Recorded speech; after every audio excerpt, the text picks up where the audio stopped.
Excellent. Okay, should we get started, Marijn? Yeah, let's get started. So I am Alex Horn. I am the events coordinator for West Central London Green Party, and we're hosting this event. Marijn, who is from Ealing Green Party and part of Extinction Rebellion, will be our key speaker tonight, and she's going to give a presentation on citizens' assemblies. Penelope, or Penny Lawton, is the organizer. She's actually being led on the organization of this event. So we're just going to kick off straight away. Marijn, it's up to you now. Can I just say something, please? Yes. That you need to let people who are new in know that it's recording. Okay. Okay, yes. Yeah, and if anyone is not happy with it being recorded, then obviously leave your webcam off, and then we can't see into your bedrooms and things like that. Okay, I will do that. I meant to have a little bit of a tidy of my room, but I haven't, so just ignore. No worries. Let's kick off. Over to you, Marijn. Great, thank you. Yeah, so my name is Marijn van der Geer, and I am in the Ealing Green Party, and I was standing candidate for the London Assembly, but then obviously COVID. So yeah, we'll try again next year. But most of my time spent with Extinction Rebellion, and I'm in the Citizens Assembly working group for Extinction Rebellion. So I am just going to share my screen. Oh, here we go. So that you can see my presentation. There we go.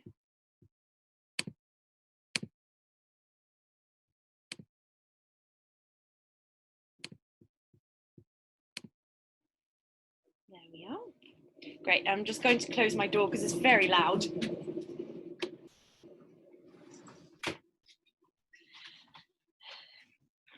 Great, so yeah, I'm not sure how much people already know about citizens' assemblies, so I will just do a basic sort of introduction and take it from there, and then obviously you can ask me any questions. I can't for some reason see the time anymore. Oh yes, there I can. So because I don't want to talk to you for too long. So Extinction Rebellion, what is a citizen assembly and why is it Extinction Rebellion's third demand? So just to really quickly tell you that Extinction Rebellion has 3 demands. So it's tell the truth about the climate and ecological emergency. This is for the government, but also the media and official institutions to say, you know, this is real, this is happening, and to act now. So halting biodiversity loss and reducing greenhouse emissions. And then the third demand is to go beyond politics, by which we mean we want a national citizen assembly, or as I should say, UK-wide, so including Wales, Scotland, Northern Ireland, on climate and ecological justice. And that's what I'll be talking about today. So why do we need a citizens' assembly, and why did we come to this kind of demand? So the current parliamentary system is clearly, as I'm sure many of you already agree with, it just isn't fit for purpose. It is not truly representative, so the people who represent us often have no idea about our lives. You know, I'm pretty sure Boris Johnson doesn't know anything about the life of a single mum in a council estate flat. You know, they're not representing us in a sense of they know who we are and how we live. And then obviously in the UK, you've got the additional problem of the first past the post system, which makes it really difficult for people to actually get the party or the representative they want in place. Also, the two-party system, even though there are many parties in the UK, it does seem to be a race between Labour and Conservative. And I don't know about you, but when I'm out on the street, you know, for example, during the general elections back in December, the amount of people who walked past and said, yes, I would love to vote Green, but I'm not going to because it's a waste of my vote. That's absolutely heartbreaking, and it just goes to show how unfit this system is. But then, oh, sorry, I've just gone. But then generally, the political system, not just in this country, but everywhere, it very much functions in political cycles. So your party is leading, or you're in a coalition for sort of 4 to 5 years, then there's another election, and basically politicians are very much working towards getting re-elected. So very much, a lot of work is done in 5-year cycles. There's not that much space for long-term thinking. Also, politicians aren't experts on their subjects. They will be put in certain positions as political decisions. It doesn't mean that they know everything there is to know about climate or about education or about housing. They're often political nominations. So politicians obviously have their own experts as well, so the trust levels of politicians is not very high at the moment, and politicians are told what to do by their party. So even if you have a Labour or Conservative MP who's very passionate about the climate and ecological emergency, and they would gladly reduce carbon emissions to 0 by 2025, they won't be able to act on that because their party will tell them that that is not the party line. For example, the Green Party at the moment, there's a huge debate that they don't want to campaign on climate change because that's the party line. And obviously all of us in our little areas, in our little boroughs and stuff are like, well, that's total nonsense. That is the issue. And, you know, and that's, you know, the party has a lot of control about what's happening in that sort of sense. So that's a problem. And as I said, politicians are worried about being re-elected, so they can't make decisions that are going to be hugely unpopular with the public, even if those decisions are massively needed. So, for example, in terms of climate change, we're all going to have to make sacrifices in a sense, and a lot of politicians won't want to touch those kinds of decisions because they are obviously going to be massively unpopular, even if they end up saving our lives in the end. And then also a lot of people don't even bother voting. So, you know, they're not registered, or they forget, or, you know, they feel disillusioned with the system. So it's not representative. It doesn't represent everybody because so many people don't vote. So this is where citizens' assemblies can be a tool that could be helpful to overcome some of these issues. So a citizens' assembly is sort of separate from the elected representatives, so they can think long term. These are citizens who live here, who work here, who have loved ones here, and they can think for the future. They can think 80, 100, 200 years ahead, and because this is their home and this is where they want these long-term changes to be seen. And it breaks political deadlock. If there are issues that politically just really cannot be touched or are too controversial, for example, in Ireland, there were issues with the abortion law and also same-sex marriage that politicians just could not deal with. A citizens' assembly can actually be a tool that allows citizens to come to a consensus about a controversial issue like that. And politicians can actually say, well, we are making this decision based on being led by what the citizens have said. Also, what I'll talk about in a bit is the selection process of who sits on the Citizens' Assembly is done in such a way that it is fair and that it's a real representation of society. So it's like a mini public of the UK, for example. Also, it's transparent, so things aren't done behind closed doors. I mean, they are obviously physically done behind closed doors, but all the transcripts are available. Presentations made by experts to the assembly are made available. So this is all open, and there's no sort of dodgy deals, you know, in the room where it happened. Yeah, so that's the transparency side of it. And also it's informed and deliberated. So rather than what we see now in the House of Commons, where, you know, there's people kind of facing each other in this really old sort of creaky building that really needs a bit of love, and people are just shouting at each other. No one is learning anything from each other.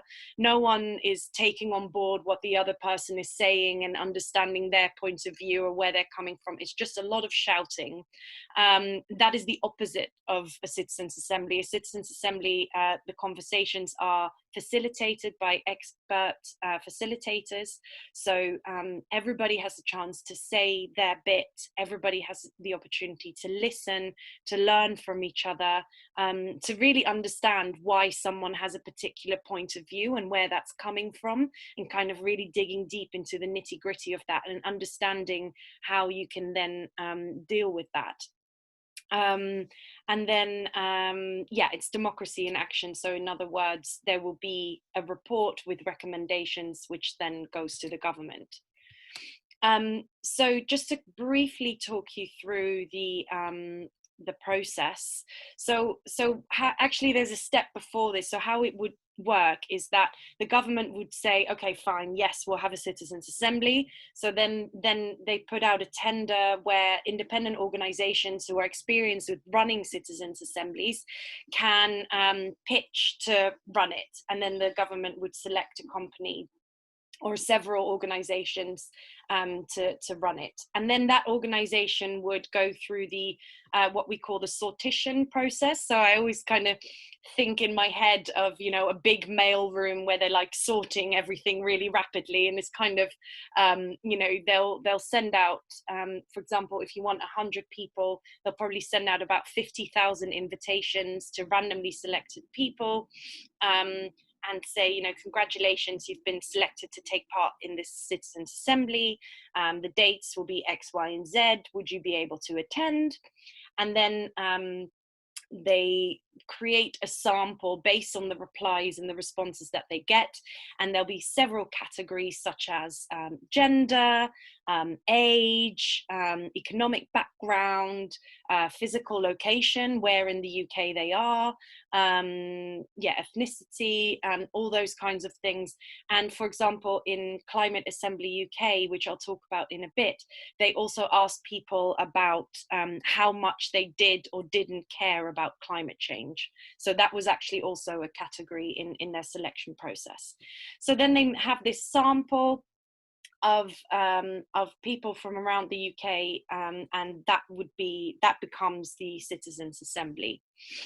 So the Assembly comes together and they get instructions on not just climate change and ecological emergency, but also how to think critically, how to process information.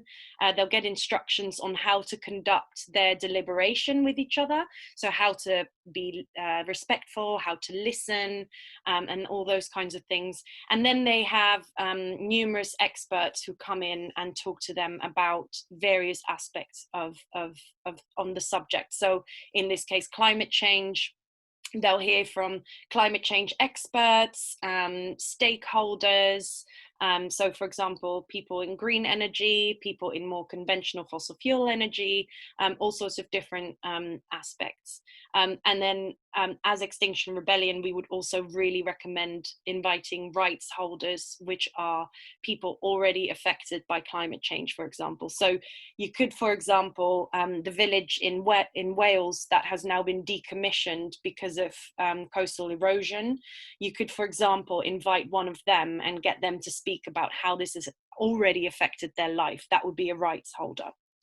There can also be a stage where the public can submit their ideas. So if you haven't been selected to be part of the submission of the assembly, you can submit concerns and questions as well. And often scientists would be invited to submit their solutions that they might have, for example. And then there'll be a group of people from the organization who's organizing the Citizens' Assembly who will divide those up by themes, and they will get presented to the assembly as well.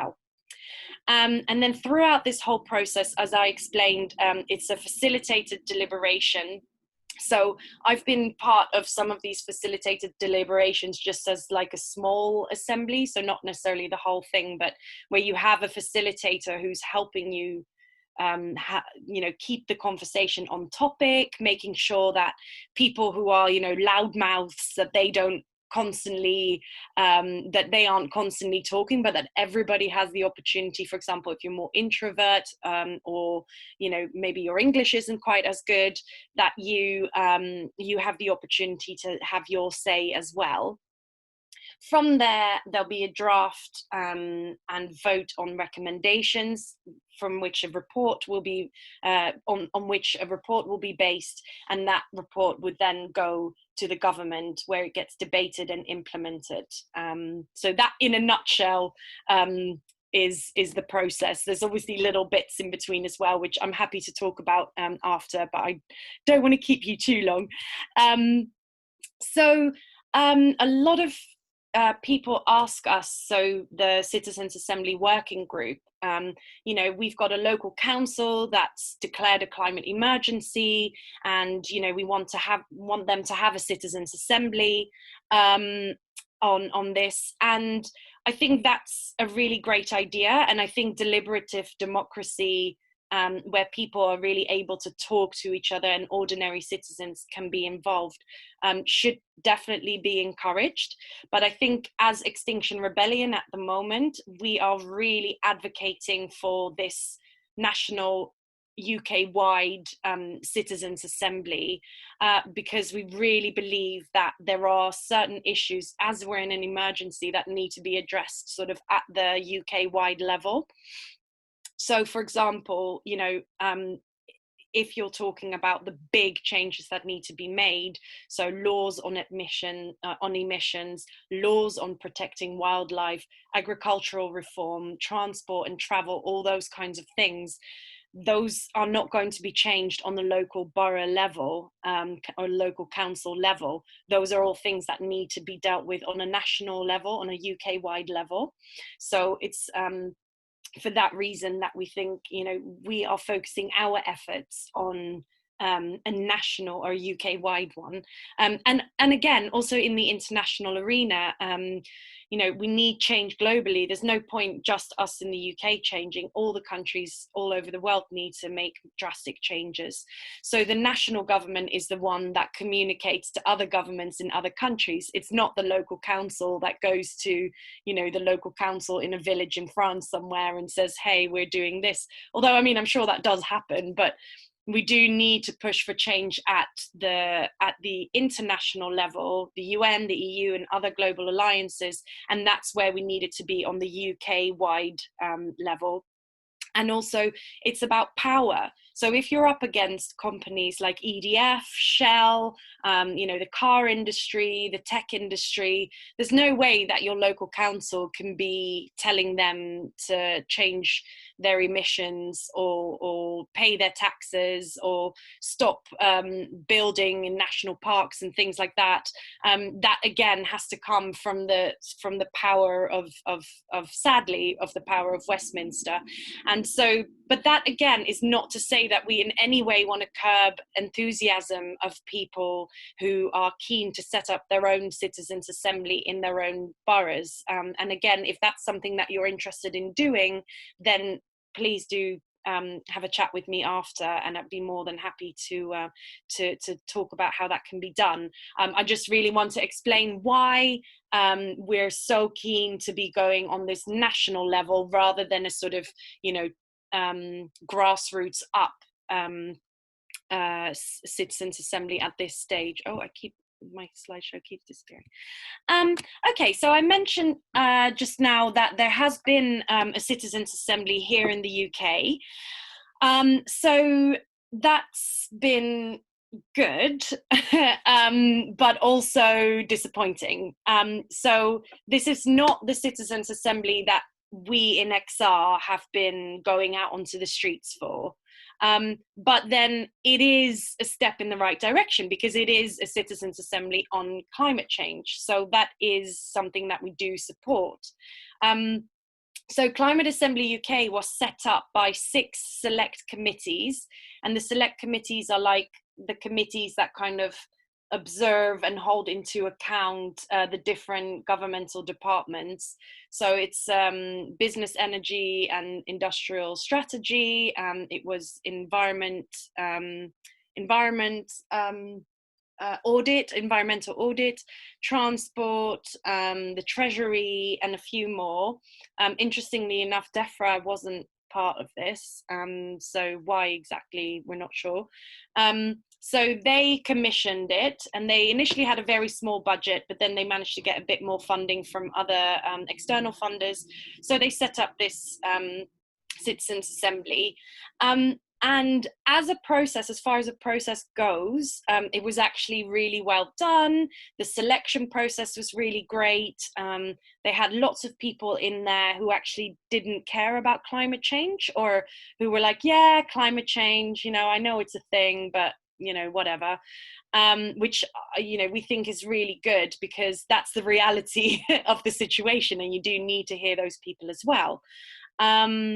And the facilitation was really well done, and so the sort of logistics and the practicalities of the process was good, but it was kind of doomed to fail from the outset, because the question was, how can the UK go to zero net emissions by 2050, which, as we all know, 2050 is way too late of a target.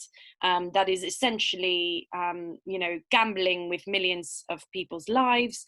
And also setting a target date like that means that you're not asking the citizens to decide on a date. You are already telling them what the date should be. And that's obviously not really very deliberative. That's kind of just the decision has been made. There was also no talk at all of the ecological biodiversity emergency. So it was very much looking at emissions of gases. It wasn't looking at the loss of wildlife. It wasn't looking at soil fertility. All these other huge issues that we're facing, that are going to make life really, really difficult for life on this planet. And then because it was done by parliamentary committees, government hasn't said, yes, we support this, or there's been no acknowledgement whatsoever of the UK government that this is even happening. So that's been quite disappointing as well, because we would expect for a citizens' assembly on climate and ecological emergency to be recognized by the government, and that the government makes some kind of commitment to you know, implementing some of these recommendations, and that hasn't happened. So even though we hope that the report, when it comes out in September, will be a lot more radical than we thought it would be, because of the 2050 target, it's still not going to be what we need. And also the fear is that a lot of emphasis will lie with the responsibility of the individuals, rather than you know, larger system change. So we're going to be expected as individuals to make a lot of changes, but big businesses and corporations and big you know, governmental institutions are going to be sort of exempt from that. So that is quite disappointing. But again, we'll have to wait and see what comes out in September. Yeah, and this is just because we get asked this a lot. So Extinction Rebellion is demanding the Citizens' Assembly, but we won't be involved in any way with running it, or you know, if it's randomly selected, there's a big chance that no one who's even a member of Extinction Rebellion will even be in the Citizens' Assembly. It might be that we get asked to make a presentation to the Assembly, which is very likely. So we can go in and present and show our angle on the issue, but that will probably be about the most input we will have on the process. So it's going to be very independent from XR, which again is essential, because we don't want people to be able to say, like, well, of course there's going to be Extinction Rebellion, you know, recommending everyone goes vegan or whatever. So yeah, we don't want it to be discredited in any way by us being involved in that way. So that's why it will be very much independent from us. Yeah, and that's it, sort of. Sorry, I just tried to do that as quickly as possible. So yeah, I'd love to open it up now to questions from you or comments or anything like that. And I'll stop sharing my screen. Okay, that's great. Thank you so much, Marijn. That was really interesting. So what we're going to do now, we're going to open up the floor to questions. So does anybody have any questions about the Marijn's presentation and or citizens' assemblies? You can either just ask them directly via your microphone, or you can type them in the chat. So it's over to you, people.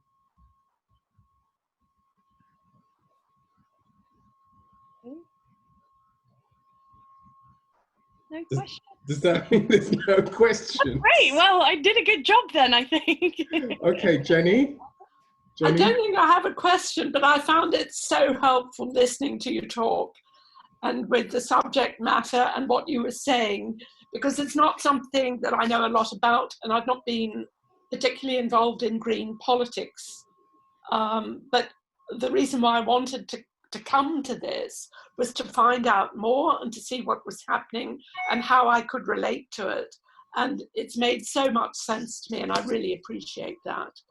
I mean, I'm in northwest London, and at our local community library, every now and then they have what they call a citizens meeting or whatever, and wherever I can, I go to those. But this is a whole process, particularly since I learned more about what was happening in Ireland. It just strikes me as being such a creative, essential way of going forward. Yeah. Right. And just to add that, you know, it's not meant to be sort of yet another public consultation. Which, yeah, it's really meant to have some decision-making power and some weight to it. So, which I think is just so important, because who better to ask than the people who are actually going to have to live through the changes that are being made. So, Penny. Hi, that was absolutely great, Marijn. Really, really enjoyed it. And it'd be interesting, maybe, obviously we've had our, as you describe it, slightly imperfect citizens' assembly, but are there citizens' assemblies that maybe have been running in the UK on a city level or town level, or indeed examples from maybe Europe or further afield, where they have worked and produced results that you could maybe talk about? Because obviously we're, with our one, they're reporting in September, I think you said. Yeah. And when they, so it'd be interesting to hear if there are other examples where they've actually reported and how the government or local authority has taken the recommendations on board. Yeah, so so there are local ones that have been done. I have to say that they have managed to secure quite big budgets to do it, because obviously it does require some money to do this. And also what I meant to say is one of the inclusivity things, because a lot of times this would happen over several weekends. So if there are people with children, or there are people who work shifts during weekends, then they get compensated for that as well. So they will get money towards childcare. They'll get compensated financially if they're missing shifts. For example, if you're a waitress or you work in a pub, you know, that sort of thing, then you'll lose out. So they compensate for that as well. So that's just inclusivity. So that's why, you know, for things like that, you kind of do need a bit of money behind you. So there was a very successful one in Oxford, where they came up with some really good recommendations, and those are actually already being implemented, and the council has committed to implementing those. Yeah, that was great. Bristol is another one where they are having, I think they're doing several citizen assemblies on like smaller issues all related to climate and ecological emergency.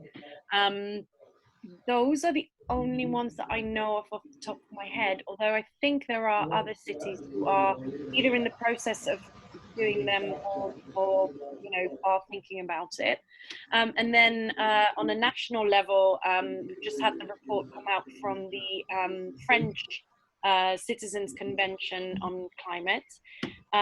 So that was, in terms of process, that was hugely successful because they had, I think, 150 recommendations, out of which I think 140 something are actually going to be taken up by the government. So that's really great in terms of process. But again, just like with Climate Assembly UK, a lot of the focus was putting the responsibility of climate change on the individual, rather than, banks, local authorities, big organizations. But, it is a start, and hopefully that sort of thing will start pushing for the sort of more structural change as well. But yeah, those are just a few examples off the top of my head. Oh, and in Canada, they also had big regional ones and city-wide ones, and they were actually on electoral reform, which you can't think anything more boring than talking about electoral reform, and the citizens were just so committed to this, and it was a really great experience for them. So that's another one. That's, I think, Ontario and British Columbia. So yeah. Okay, Kirsten has a question. Yeah, hi. Thanks very much, Marijn. That was really interesting. In Camden, of course, we've already had one on climate change, and actually all the recommendations are being implemented. There were 17 recommendations, are all kind of being implemented. Obviously, it's been slightly scuppered by COVID and all that sort of stuff, but just as we entered lockdown, Camden engaged in their second Citizens Assembly on health and care. And I'm actually on that Citizens Assembly. And we had the first full day meeting, and then we locked down. And then it was up to how are they going to do that. And we've had one virtual meeting, one Zoom meeting. We're going to have another one next Monday, and they're basically running them all on Zoom, and it's working really well. I have to say, I mean, everybody's on board and everybody's listening and talking and engaging, and it's working very, very well. But the final day, they were hoping to have physically, obviously. It would be very difficult with voting and all sorts of weird stuff like that. Yeah. But I have to say, so far, I'm really impressed.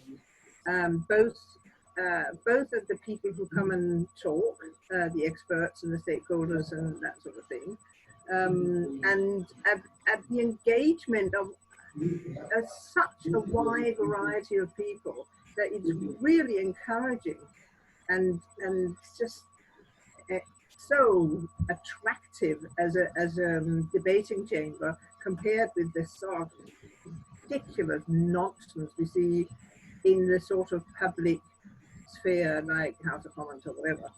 And it's definitely, I think, definitely the way to go in terms of how to create debate that makes decisions. But what I was going to ask you, by the way, Marijn, was that you say that there's been no that government hasn't actually acknowledged it and so on and so forth.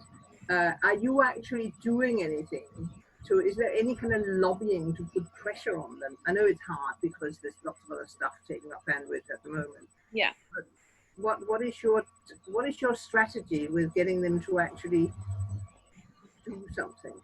Yeah, so with Climate Assembly UK, it's a tricky one because it's not Extinction Rebellion's third demand, just because it's, it doesn't meet any of the criteria that we'd set out in our third demand. But then, we are really appreciative of these, quite brave 6 select committees to come out and do it. So we also don't want to be too harsh on it. No. But it puts us in a kind of awkward position because obviously we don't want to lobby for it too much because it is inadequate. So we're in close communication with the organisers of Climate Assembly UK, and we're getting a lot of advice actually from expert lobbyists who have done this kind of thing before, and kind of trying to see if we can make sure that there is a strategy on what they are going to do once the recommendations come out. Because obviously the last thing we want to see is sort of 6 bitty small reports from each department to come out and the government to sort of be able to ignore it. We're really hoping that what they'll go for is one big, really mind-blowing report coming out of Climate Assembly UK that will hopefully get a lot of press and media attention, a lot of support from the general public, and then kind of pushing it that way. But we are sort of soft touch as the Citizens Assembly Working Group from Extinction Rebellion. We are sort of planning on speaking to many of the MPs, especially the chairs of the select committees, and requesting meetings. But it's kind of not really up to Extinction Rebellion to get involved with it too much because it's not our thing, and also we don't want to taint it because obviously a lot of people don't like Extinction Rebellion, so we don't want to sort of mess up that opportunity by getting too involved in it. But yeah, we're kind of trying to do what we can and also just out of respect for the 106, I believe, members who spend a lot of time and effort taking part in this process, out of which a lot of people, there will be a film coming out sort of September time about, I think, 8 of the individuals who they've kind of followed their lives and who they are, and, you know, they've gone home with them and seen where they're from and who they are. And lots of them were sort of meh about climate change, and they are now really keen to become, you know, public speakers about climate change. And I think one of them wants to do a tour around schools to talk about it and talk about their experience in the Citizens Assembly as well. So yeah, so we're sort of doing soft touch bits to support it. Yeah.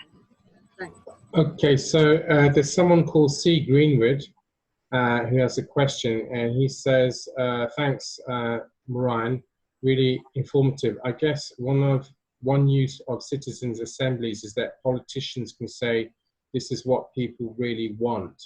It sounds like that is exactly what did happen in Ireland. Is it hard to ensure the public do view them as representative?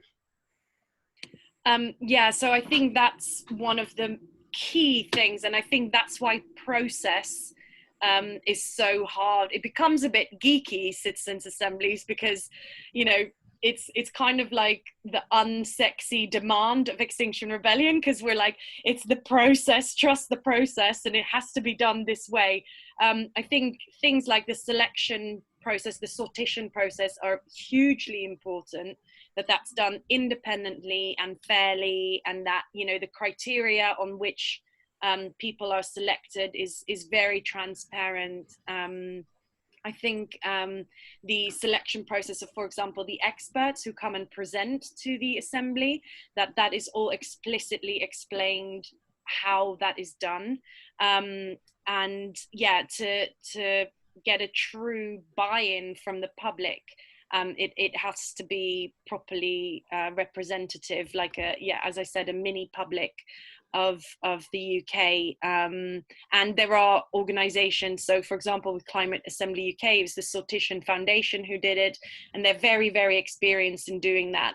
And it was interesting with the Irish one, for example, where the vote both on the abortion law and on the same-sex marriage law, they voted, and it was, I think, 60-something% was for the decisions on both ones. And because of the way that the law works in Ireland, because they have a constitution, every single change to the constitution has to go through a referendum by default.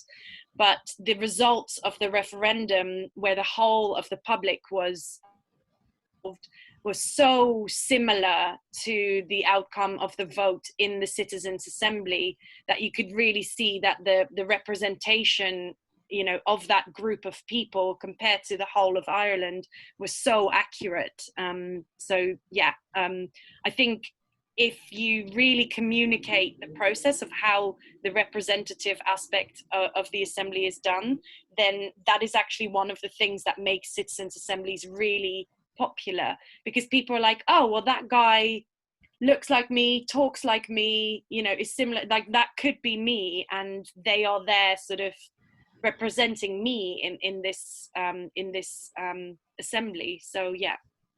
Jenny, did you have your hand up? You're on mute, Jenny.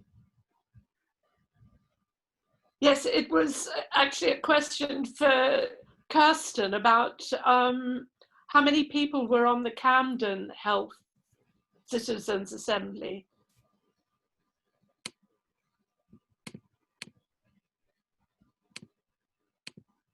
Here you are. I think it's between 50 and 60.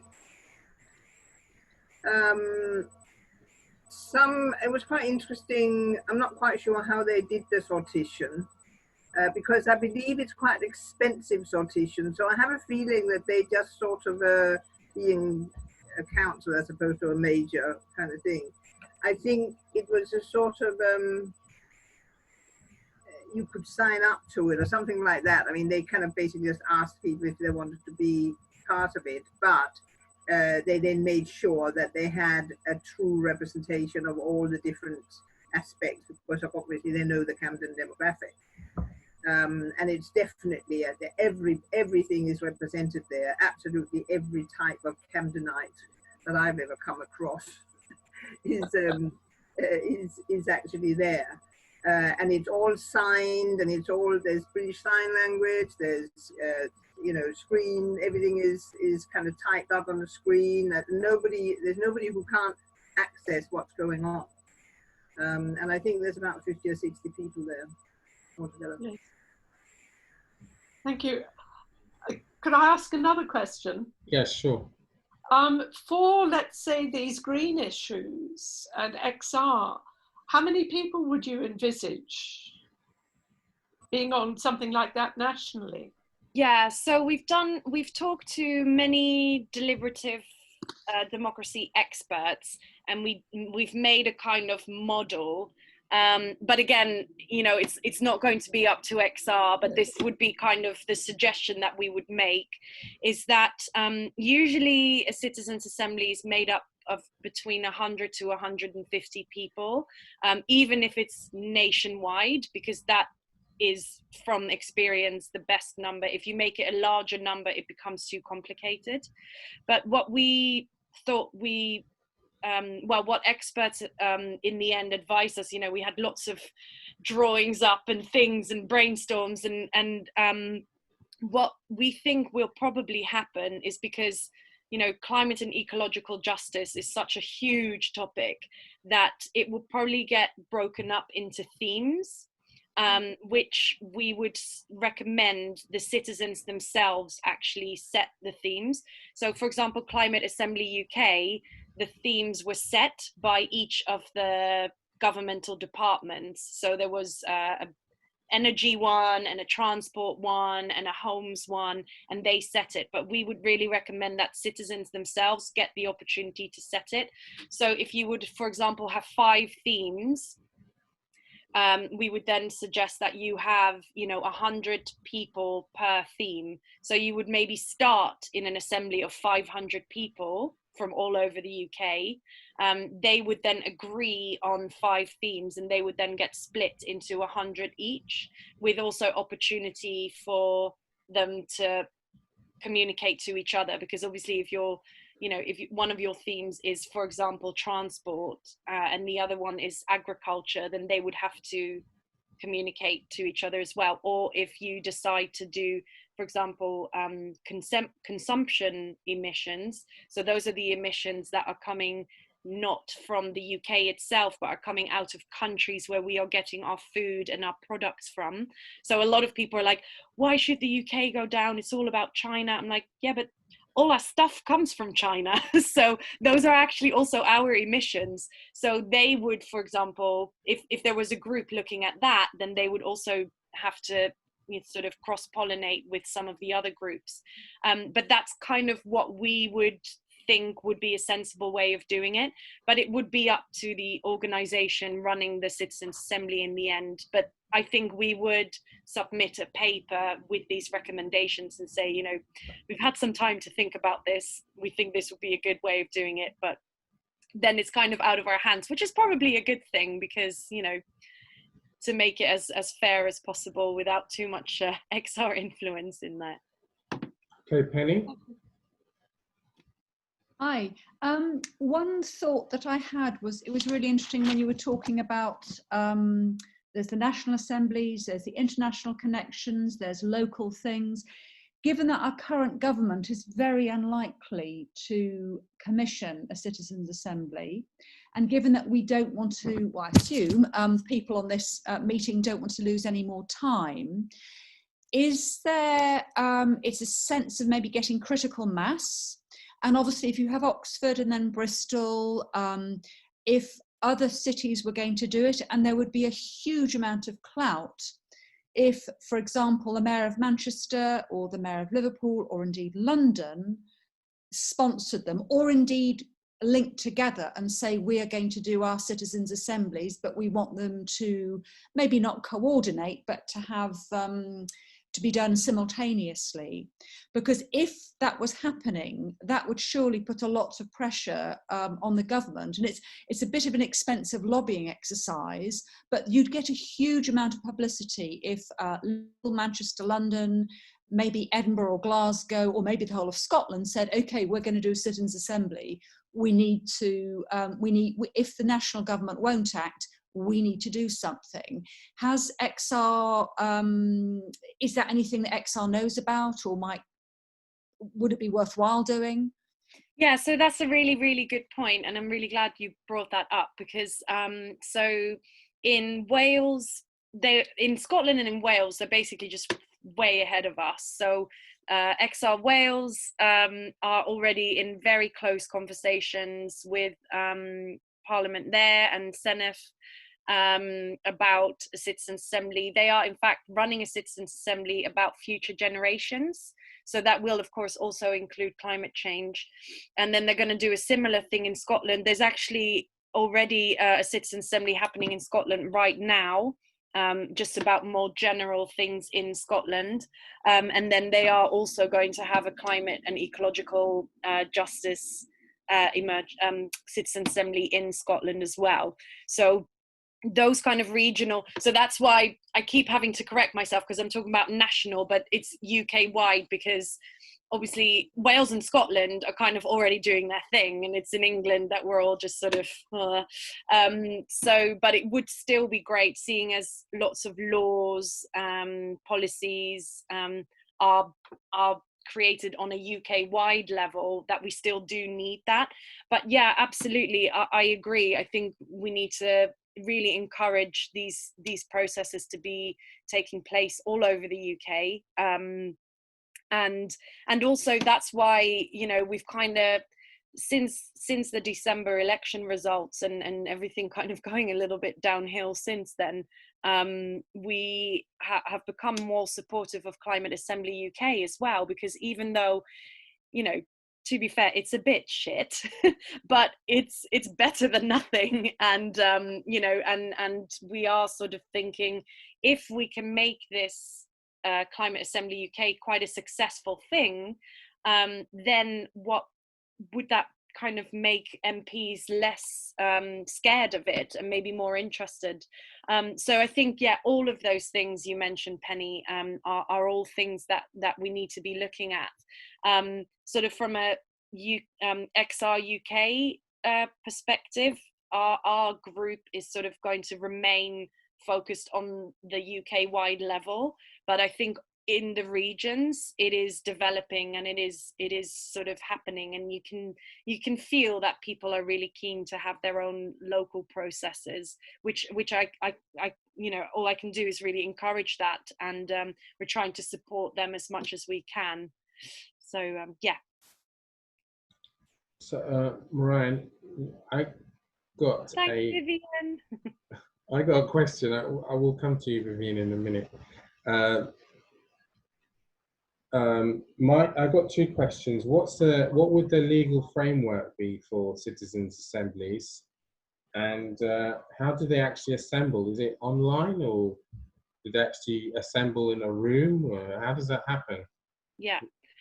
Okay, so the first question is, yeah, that's a really good one. So it would, again, be up to the commissioning body. So in this case, in ideal world, it would be the government. They would set up the legal framework for it. So they would say, so some of the things that we are suggesting is that if a recommendation gets 80% or more of the vote in the citizens' assembly, then the government implements it, for example. Or what we've also said, if a recommendation will affect public spending, then it needs to be debated in Parliament, for example. So there's lots of ways that you can deal with it. I think most of it would be a recommendation that is fairly broad. So, you know, there can be a recommendation like, yes, we recommend that emissions from agriculture be cut by by 2025 or whatever, and we want a fair social and economic transition for the people who are working in those industries, right? That's the sort of thing that could come out of then it would be up to the government to implement exactly how they are going to do that. Although sometimes recommendations could be more specific, that they say, you know, we want skills training and we want subsidies, or we want, you know, that sort of thing. So it depends a little bit on how it's set up. And again, that's where we need kind of public pressure, where we make sure that the legal framework is actually one of some kind of commitment by the government, or at least, you know, that it gets debated in such a way, and also that there's a sort of follow-up strategy as well. So from the point of view of Extinction Rebellion, the obvious one would be that if the government ignore the recommendations of the Citizen Assembly, we just go back out onto the streets.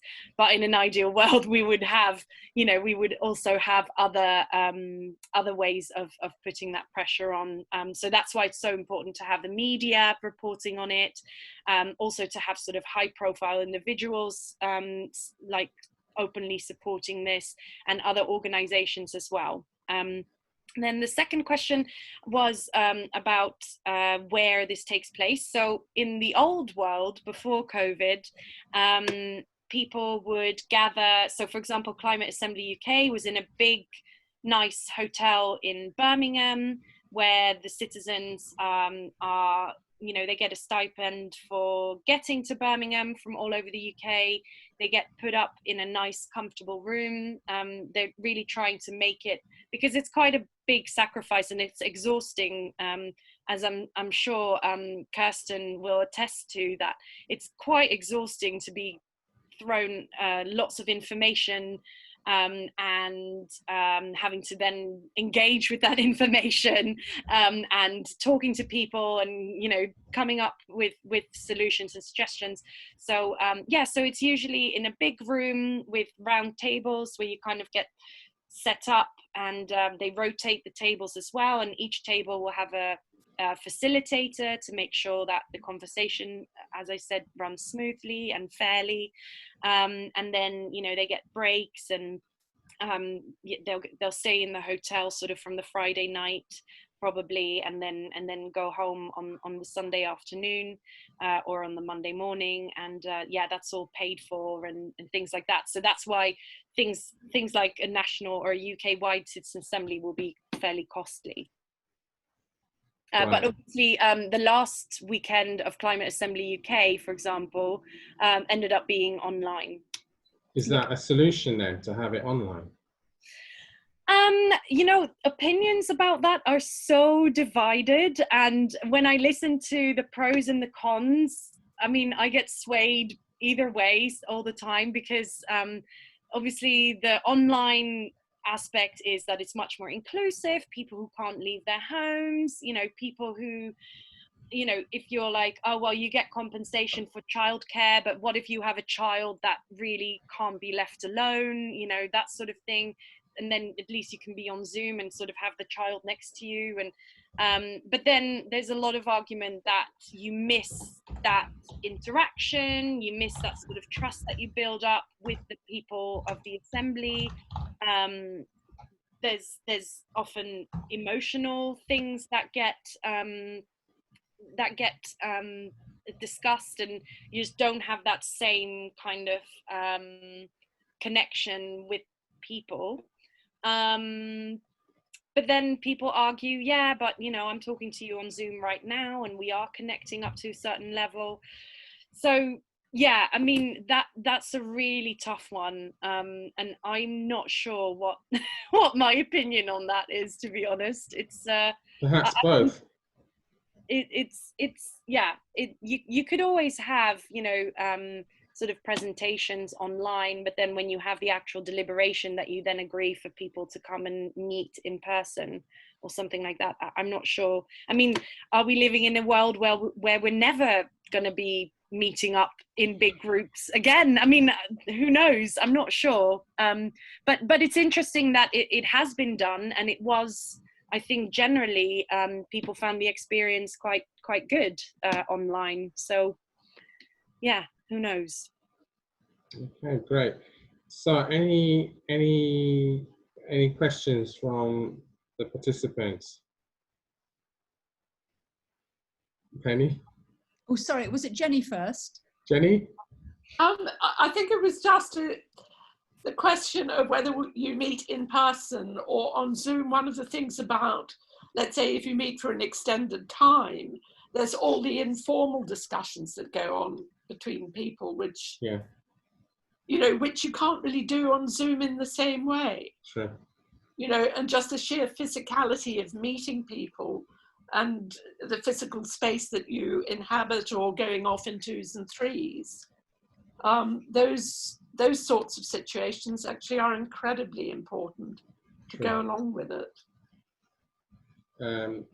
Kirsten?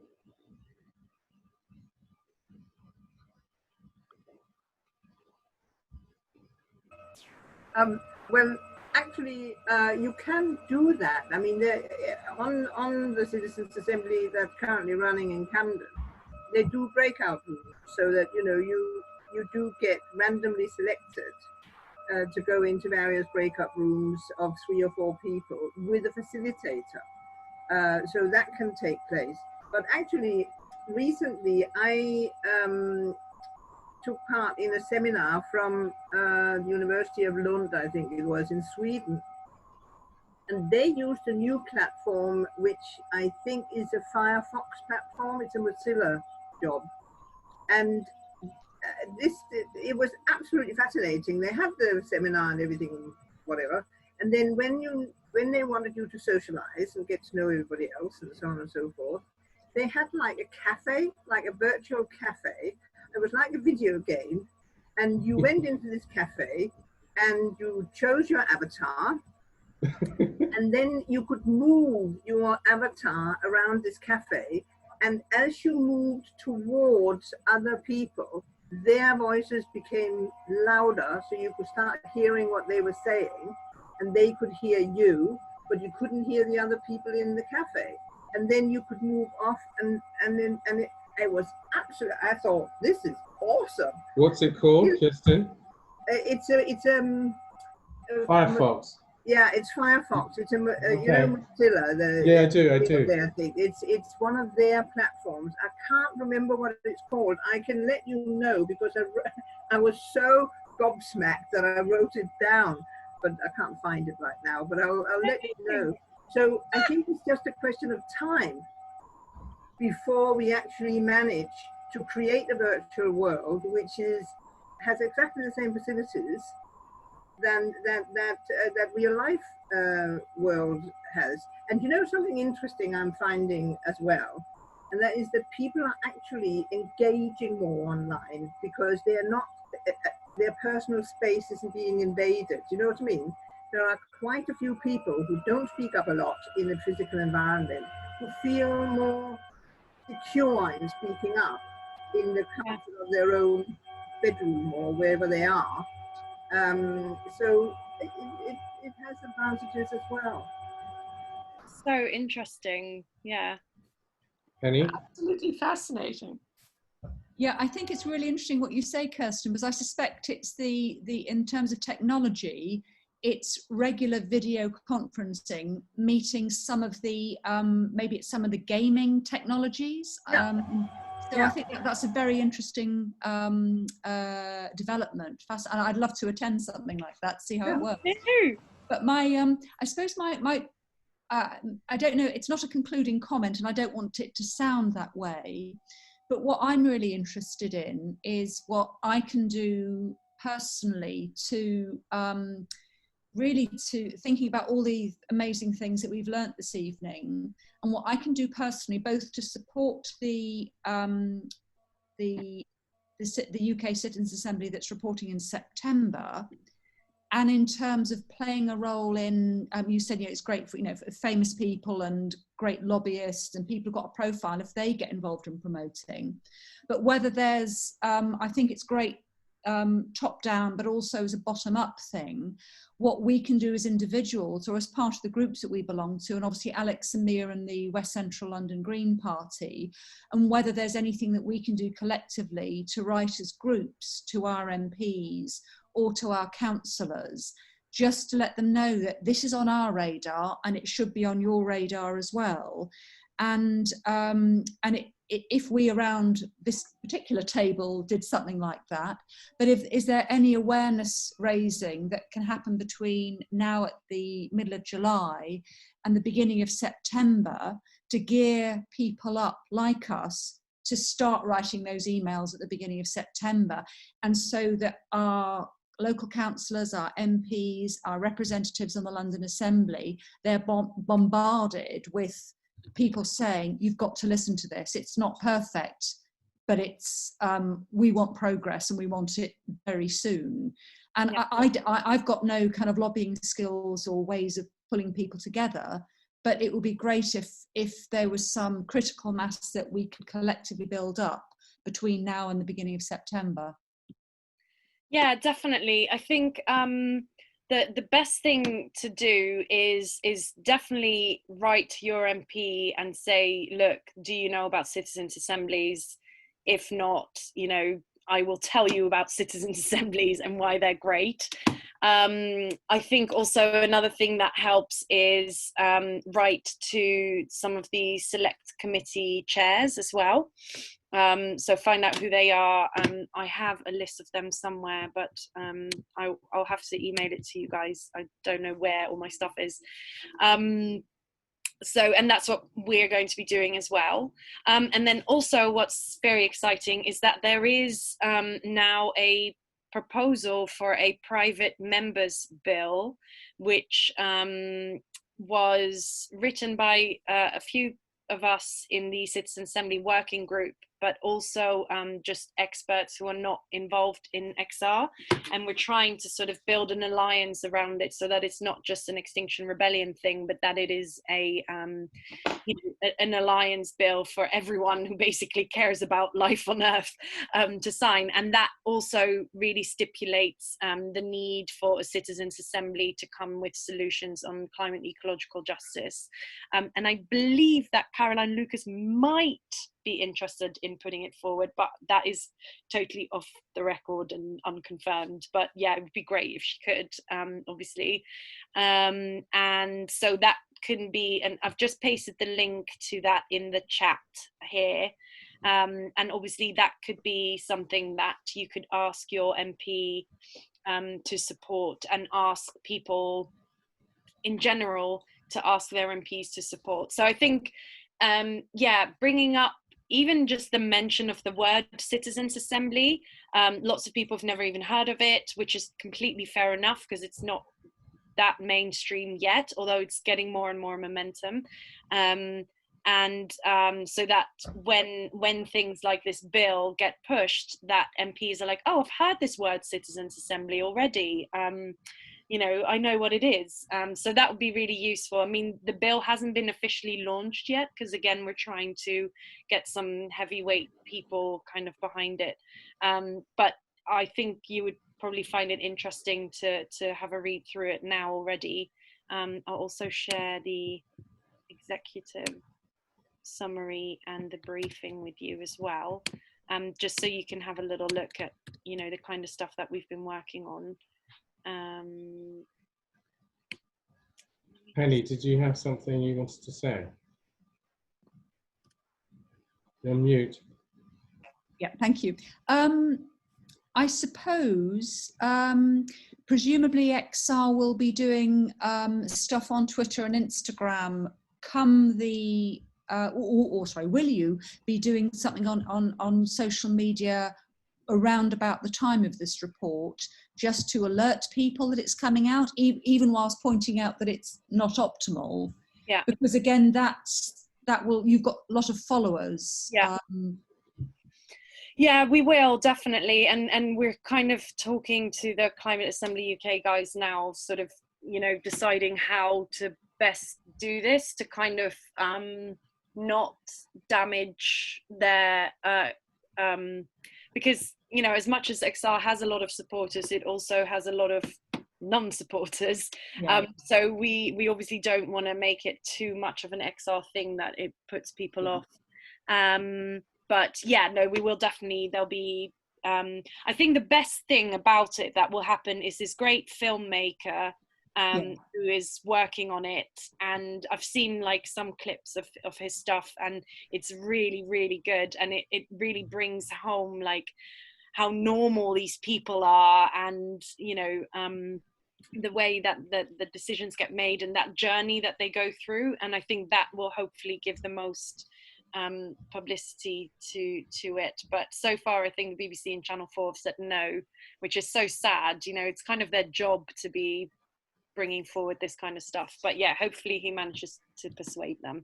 But yeah, no, we will definitely be running some social media campaign stuff. We'll probably have some videos and stuff as well, so yeah, sure. Yeah. Okay, Marijn, are you able to share your slides, or you can't do that because they're XR slides? No, I can. You definitely. can. Yeah, do you want me to email them to you? Yeah, you can email them to myself and Penny, I guess. Yeah. Would anyone else like to share the slides? Yes. Are you able to put a link to that in the chat? Oh, yeah, I can actually. Wait, hang on.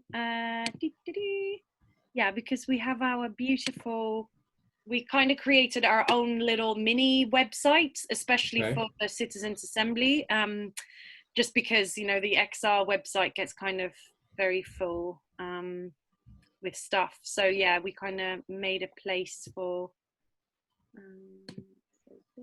oh, if I click on that, it just literally downloads it. So this is the PDF version. There you go. Excellent. And also, I'll just send you, if you want the actual PowerPoint version, if you go to this page and then just scroll down to, what is it? The third Demand Citizens Assembly talk, you'll see a button there that you can download the PowerPoint presentation. So I'll just send that to you as well. Perfect. Yeah. The other thing to mention is on the Eventbrite, I don't know how everyone found their way onto this meeting, but on the Eventbrite page, there were 4 videos noted. One is a minute long and the longest is 30 minutes long. And they're very informative. There's an XR one there. There's a wonderful film about the Citizens' Assembly in Ireland in the run-up to the abortion referendum. And it's fascinating because it was a film made prior to the vote, prior to the referendum.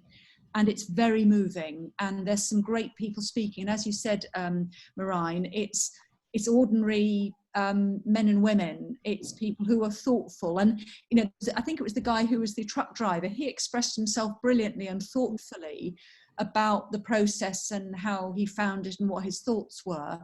And it really affirms one's faith in human nature and of our fellow citizens.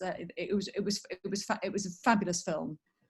I can recommend. Yeah, oh, I'm glad. Yeah, I really enjoyed that as well. That was one of the first things I watched when I learned about citizen assemblies, and it just makes you feel, you know, people, when given the opportunity and when they know that their voice is actually going to be heard, then people are really intelligent and really considered.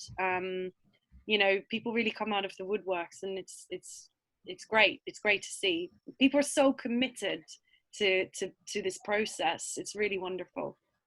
Okay, I just want to say that my interest has definitely been piqued. I'm more interested in it than I was at the start. It's not something